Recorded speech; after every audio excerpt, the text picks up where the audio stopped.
Hi everyone, welcome to my YouTube channel. ఈరోజు మనం ఎండు రొయ్యలతో కూర అయితే చేసుకుందాము. నేనైతే ఇవి కూర వండే ఒక 10 మినిట్స్ ముందైతే నానబెట్టుకొని నీట్గా వాష్ చేసి నానబెట్టాను. మనం ఇప్పుడు వీటిని ఆయిల్లో అయితే ఫ్రై చేసుకుందాము. స్టవ్ ఆన్ చేసి గిన్నె పెట్టి ఆ గిన్నెలోకి ఒక 2 టేబుల్ స్పూన్ ఆయిల్ అయితే వేసుకుందాము. ఈ ఆయిల్లోకి మనం రొయ్యలు అయితే వేసుకుందాము.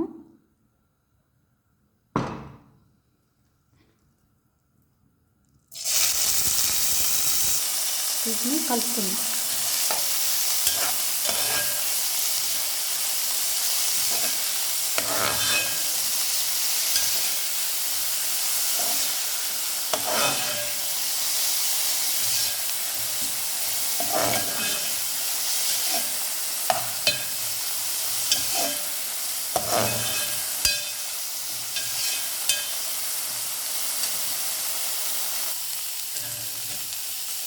చూడండి, ఇలా ఫ్రై అయితే సరిపోతుంది.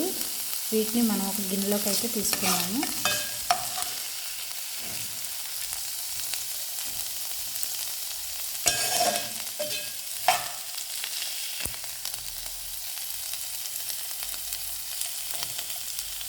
సేమ్ అదే గిన్నెలోకి మరొక 2 టేబుల్ స్పూన్ ఆయిల్ అయితే వేసుకుందాము. ఈ ఆయిల్లోకి మనం కట్ చేసుకొని పెట్టుకున్న ఉల్లిపాయలు, కరివేపాకు కూడా వేసుకుందాం.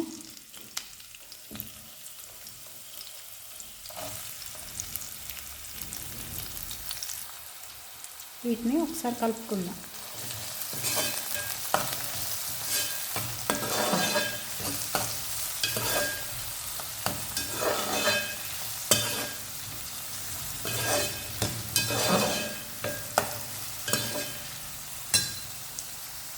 ఈ ఉల్లిపాయలు అనేది త్వరగా మగ్గటం కోసం నేను కొంచెం సాల్ట్ అయితే వేసుకుంటున్నాను.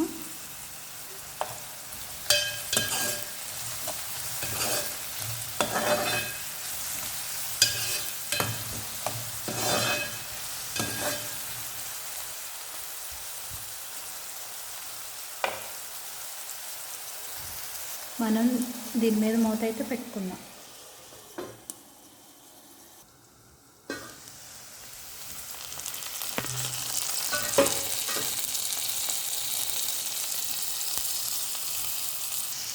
మనం ఈ ఉల్లిపాయల్లోకి అల్లం వెల్లుల్లి పేస్ట్ అయితే తీసుకున్నాము, ఒక 1 టేబుల్ స్పూను.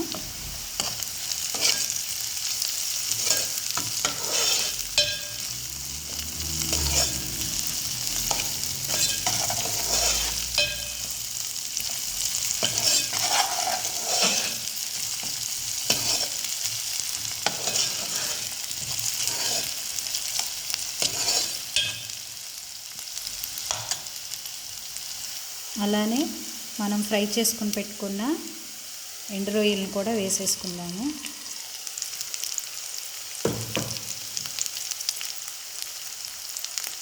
అలానే కట్ చేసిన టమాటా ముక్కలు కూడా వేసుకుందాము.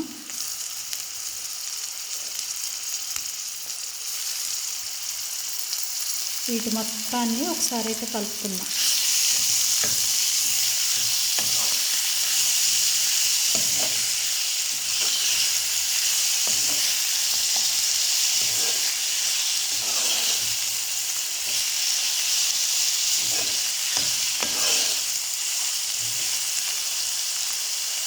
ఇప్పుడు మనం మన టేస్ట్కి తగినంత సాల్ట్,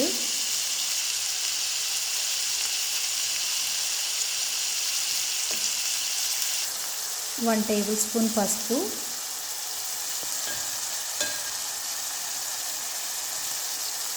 వేసుకున్నాక వీటి మొత్తాన్ని ఒకసారి కలుపుకొని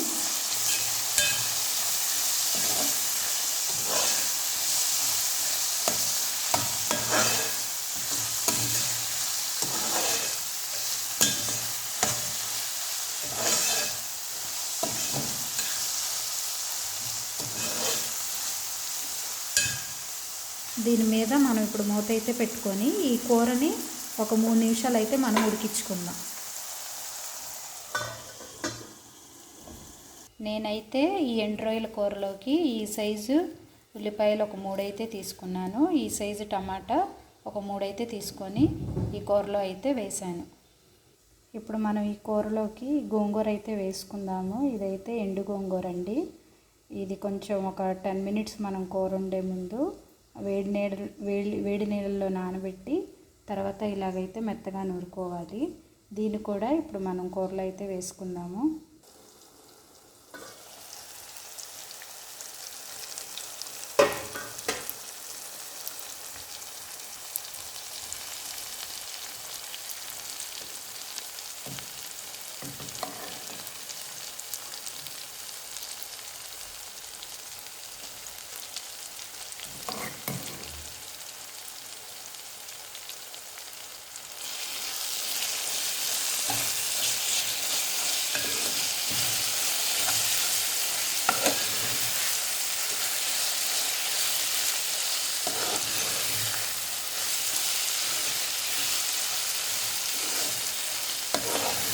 ఇప్పుడు మనం ఈ కూరలోకి మన గ్రేవీకి తగ్గట్టుగా వాటర్ అయితే వేసుకున్నాము.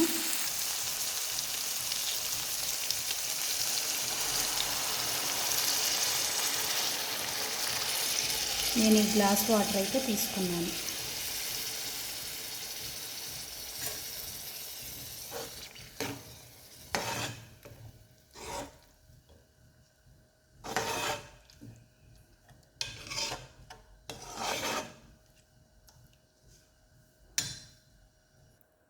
ఈ కూరలోకి మన స్పైసీకి తగ్గట్టుగా కారం,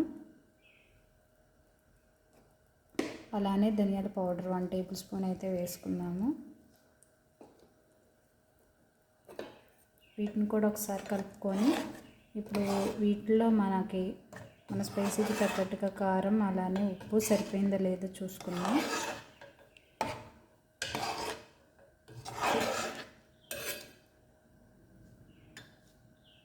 మనం ఇప్పుడు దీంట్లోనే ఫైనల్గా కొత్తిమీర కూడా వేసేసుకొని ఈ కూర అనేది ఒక 5 నిమిషాలు మనం ఉడికించుకుందాము. నాకు ఉప్పు కారం అన్నీ సరిపోయాయండి.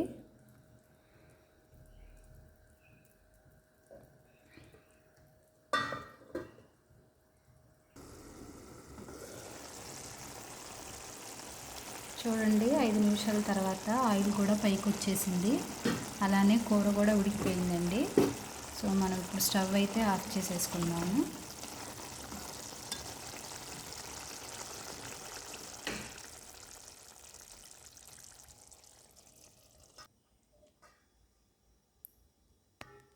మీరు ఎప్పుడైనా ఇలాగా ఎండు గోంగూరతో కూర చేసుంటే కింద కామెంట్ చేయండి. నేను చేసిన విధానం మీకు నచ్చినట్టయితే లైక్ చేయండి, షేర్ చేయండి.